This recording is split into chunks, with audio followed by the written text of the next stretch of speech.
Hola a todos. En este video hablaremos un poco sobre sucesiones y series aritméticas, sobre las características que tienen cada uno de estos dos conjuntos numéricos. Específicamente, una sucesión o progresión aritmética es un conjunto de números que se obtiene a partir de sumar un número, que puede ser real excepto el 0, a los números anteriores para obtener los números siguientes. Por ejemplo, si es que yo tengo como número inicial de una sucesión al número 3, luego el número 7, luego el número 11, luego el número 15, me puedo dar cuenta que el patrón es sumar 4 unidades al número anterior. Si sumo al número 3, 4, me va a dar 7. Si al número 7 le sumo 4, me va a dar 11. Si al 11 le sumo 4, me va a dar 15 y así de manera indefinida. Pongamos otro ejemplo de una sucesión o progresión aritmética. ¿Qué tal si tuviéramos, por ejemplo, nuestro primer número 235 y a ese número le sumo menos 5? Entonces el siguiente número sería 235 menos 5, 230. El siguiente número sería 225. El siguiente número sería 220 y así sucesivamente. Fíjense que no siempre voy a sumar un número positivo, también puedo sumar un número negativo, también puedo sumar una fracción o también puedo sumar cualquier otro tipo de número. En sí, el único número que no se puede sumar es 0, porque si no me generaría un patrón de números que va a seguir siendo exactamente el mismo número. Entonces, dentro de las limitaciones que tenemos para generar o para crear nuestras sucesiones aritméticas, está el que no puedo sumar el 0. Si me doy cuenta, yo pudiera, a partir de la simple observación, deducir cuál es el número que estoy sumando, pero a veces no es tan práctico.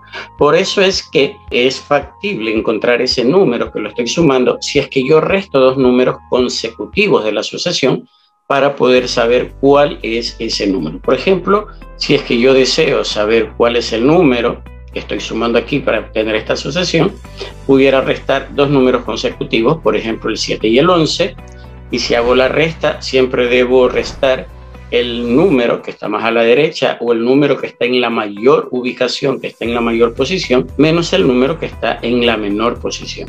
Para este caso hago la resta, simplemente vamos a ponerlo por acá, y como es una resta o es una diferencia, a ese número le vamos a llamar de diferencia común. ¿Qué es la diferencia común? Como ya lo dijimos, es una diferencia entre dos números consecutivos.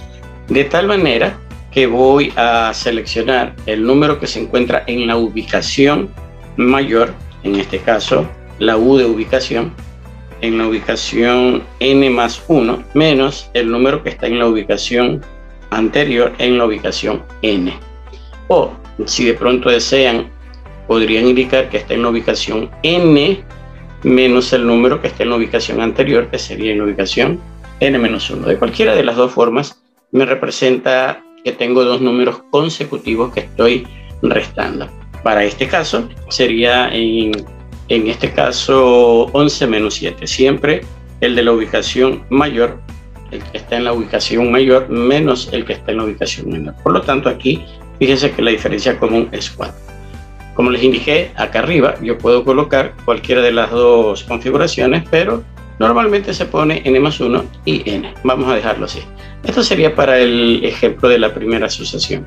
Si hacemos para la segunda sucesión, y de la misma forma que antes hicimos, si seleccionamos dos elementos cualquiera, dos elementos consecutivos, fíjense que en este caso mis elementos son el 225 y el 220. No necesariamente tienen que ser el primero y el segundo, pueden ser intermedios o pueden ser los últimos. Entonces, mi diferencia común sería, nuevamente, el número que está en la ubicación n más 1 menos el número que está en la ubicación n, ¿no? Para este caso sería 220 menos 225 y fíjense que aquí me sale como resultado menos 5, que ya lo habíamos dejado anteriormente definido, ¿no? Entonces, no siempre hay que pensar en que la diferencia es un número positivo. La diferencia puede ser un número positivo, puede ser un número negativo, puede ser un número fraccionario, en fin, puede ser cualquier número real excepto el 0, porque si utilizo el 0, entonces vamos a tener allí un mismo número que se va a repetir en la sucesión, que me generaría una sucesión de elementos constantes, pero no es el caso que estamos analizando. Bien, ya sabemos qué es una sucesión aritmética. Pudiéramos nosotros deducir una expresión general, pero no la vamos a deducir, la vamos a colocar directamente. Vamos a borrar estas dos cosas que teníamos por aquí. Ya luego haremos nuevamente la ubicación de la expresión para el término general, ¿no? Ya tenemos estos dos ejemplos. Vamos a colocar directamente, como dijimos, una expresión que me indique cómo podríamos hallar cualquier elemento en cualquier ubicación.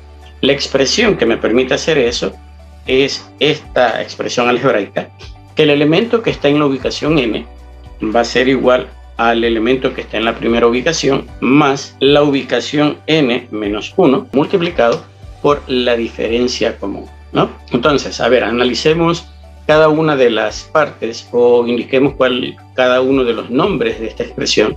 Insisto, esto se lo obtiene mediante una deducción que no lo vamos a hacer, que lo obtiene a partir de la expresión diferencia común, pero no vamos a hacer la deducción. Vamos a ir indicando cada uno de los elementos. Vamos a ir comenzando primero con este primer elemento de aquí, el u sub n. Este primer elemento se suele llamar término general o también se suele llamar término enésimo porque está ubicado en la posición n. Por eso se suele llamar también término enésimo o término general, ¿no? Entonces, el nombre de esto como término general o también llamado el enésimo término porque está en la ubicación n. Por eso simplemente enésimo. Así como nosotros decimos el décimo término, el duodécimo término, por eso el enésimo término o simplemente término general. Bien, ¿qué es lo que me indica este término general? La ubicación del elemento que quiero buscar, el término que se encuentra en la ubicación n. Eso es básicamente lo que me indica este elemento. También se lo conoce como el término general, ¿no? Este primer elemento o este u sub 1 me representa al primer elemento de la sucesión. Esto que está aquí, ¿no? Este simplemente es el primer elemento o el primer término de la sucesión. Primer elemento o primer término, bien, de la sucesión. Recuerden que también se puede llamar progresión, sucesión o progresión. Cualquiera de los dos nombres es válido. ¿Qué me representa la n? La n me ubica o me indica la ubicación del elemento que quiero buscar. Si quiero ubicar el elemento 4, entonces n vale 4. Y finalmente d, que ya indicamos anteriormente, ya hicimos la definición de lo que era D me representa la diferencia común. Y esta diferencia común, como también ya la dijimos, la encontramos a partir de la resta entre dos elementos consecutivos. De esa manera encontramos la diferencia común y se la encuentra restando dos términos consecutivos. Ustedes pueden decir, yo resto siempre el término de la derecha menos el término de la izquierda, es una opción. Pero lo que sí tiene que quedar claro es que los elementos son consecutivos, uno junto al otro. Eso quiere decir que los elementos sean consecutivos. Entonces, esta primera es la expresión que me permite determinar, que me permite encontrar el elemento de cualquier sucesión aritmética en cualquier ubicación que deseemos, ¿no? También en esta parte de este estudio que estamos haciendo, vamos a trabajar con series aritméticas. ¿Qué cosas son las series aritméticas? Las series aritméticas no son más que las sumas de los elementos de una sucesión aritmética. Entonces, por ejemplo, volvamos a colocar el ejemplo que teníamos al inicio, luego lo vamos a borrar para efectos de lo que queremos. Pongamos nuevamente, teníamos al inicio nuestra sucesión 3, 7, 11, 15, 19, etc.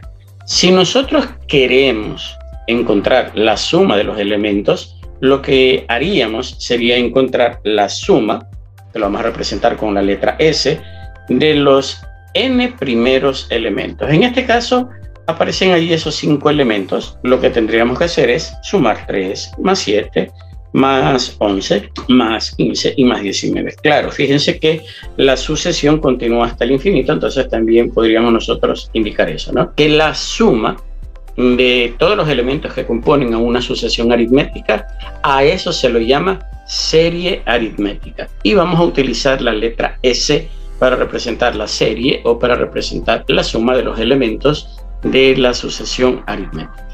Tal como hicimos antes, tal como indicamos antes, hay dos expresiones, no una, hay dos expresiones que me permiten calcular, que me permiten determinar cuál es la suma de los n elementos de una sucesión aritmética, que la vamos a colocar y vamos a ir indicando y vamos a ir explicando el significado de cada uno de ellos, a pesar de que se relacionan con los elementos que tengo acá en la sucesión aritmética. Veamos entonces, la primera de las expresiones que me permite calcular la suma de los elementos de una sucesión aritmética lo podemos expresar de la siguiente forma. Primero pongamos aquí que todo lo que vamos a trabajar se refiere a una serie aritmética, o las expresiones que vamos a escribir se refieren a expresiones para una serie aritmética. Entonces, una de las primeras expresiones para determinar cuál es la suma de los elementos de una serie aritmética o la suma de los elementos de una sucesión aritmética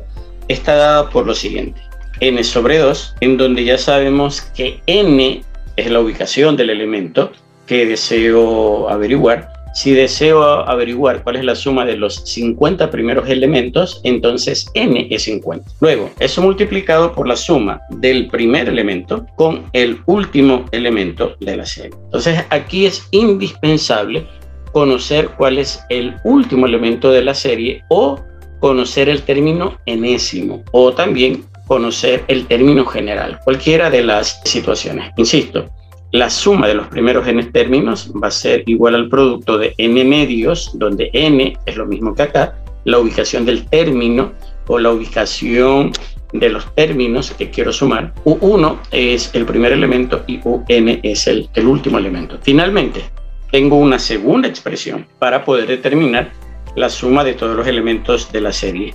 Y esa expresión justamente se relaciona con el término general, o sea, este n medios prevalece, sigue siendo el mismo, pero ese un o ese u sub n es el mismo que teníamos acá, es el mismo que teníamos en esta expresión. Si nosotros lo reemplazamos y lo colocamos aquí en esta expresión, lo que tendríamos sería lo siguiente: lo que tendríamos sería el primer elemento, eso no cambia, otra vez el primer elemento. Insisto que aquí ya voy a colocar el término general, o sea, lo que teníamos anteriormente acá. Y eso va a ser u sub 1 más n menos 1 por d. Y fíjense que si destruimos el paréntesis, al hacer la destrucción del paréntesis, esto me queda u1 más u1 y todo lo demás queda igual. Entonces voy a borrar esto último para ya escribir la expresión que me queda. Me va a quedar 2 u sub 1 más n menos 1 por d. Y esta es la segunda expresión que me va a permitir calcular la suma de los elementos de una serie aritmética. Vamos a colocar algunas indicaciones o algunas situaciones que me permiten trabajar de una forma más práctica con las dos expresiones. Para la primera expresión, ¿cuándo es conveniente utilizar la primera expresión? La primera expresión es conveniente utilizarla cuando se conoce n, o sea, cuántos términos quiero sumar, cuando se conoce el primer elemento y cuando se conoce el último elemento. Entonces vamos a colocar aquí a un lado cuándo voy a utilizar esta expresión. Entonces, como dijimos anteriormente, ¿no? Se usa esta expresión cuando se conocen, en primer lugar, n. ¿Qué cosa es n? El número de términos, el número de elementos. n, el número de elementos a sumar, el número de elementos de la sucesión. Ahí utilizo esta expresión. Vamos a poner mejor n a lo último porque pudiera parecer como que fuera un número negativo. El número de elementos de la sucesión, n. Ahí. ¿Qué más? Cuando conozco el primer elemento o el primer término de la sucesión. Cuando se conoce el último elemento de la sucesión o de la progresión. Recuerden que también podemos decir progresión. Cuando conocemos estos tres datos, ahí puedo utilizar esta expresión. ¿Cuándo puedo utilizar la otra expresión? La segunda expresión que tenemos acá, podemos utilizarla. Fíjense que prácticamente tenemos lo mismo, pero la diferencia está en que no conozco el último término. Entonces, vamos a utilizar esta expresión cuando conozco el número de elementos de la sucesión, lo mismo, cuando conozco el primer elemento de la sucesión, y aquí viene la diferencia. Cuando se conoce la diferencia común. Esa es la única distinción entre las dos cosas. Entonces, allí yo voy a poder utilizar la primera expresión o la última expresión, dependiendo de los datos que conozcamos. En un siguiente video vamos nosotros ya a trabajar con tanto sucesiones aritméticas como con la parte de series, o sea, la suma de los elementos de esta sucesión aritmética. También vamos a hacer un desarrollo de ejercicios exclusivamente que sean de prueba 1 y de prueba 2 de los exámenes del Bachillerato Internacional. Nos vemos en un próximo video. Espero que les haya gustado, que sea de su agrado. No se olviden de suscribirse, no se olviden de colocar la campanita para que puedan ustedes enterarse de cuando publicamos un nuevo video. Nos vemos en una próxima oportunidad. Cuídense y hasta la próxima. Chao.